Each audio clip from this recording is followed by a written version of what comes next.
Colours తీసుకున్నామంటే colours ఎలా ఉంటాయి, డిఫరెంట్ డిఫరెంట్ కలర్స్ తీసుకున్నాం అనుకోండి. ఎగ్జాంపుల్ కింద తీసుకున్నప్పుడు ఏమవుతుంది, ఆ కలర్స్ అన్ని అన్ఆర్డర్గా ఉంటాయి. ఇప్పుడు ఆర్డర్గా పెట్టాలంటే ఎలా చేయాలి, లైట్ కలర్స్ అన్ని ఒక ఆర్డర్ నుంచి రావాలి.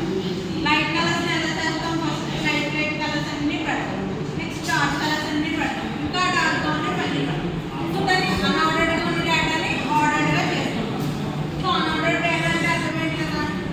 నెక్స్ట్ కంటిన్యూస్ అంటే ఇంటర్వెల్స్ అనమాట, బిట్వీన్ ఇంటర్వెల్స్లో ఉంటుంది. ఎగ్జాంపుల్ దీనికి టెంపరేచర్ తీసుకోవచ్చు.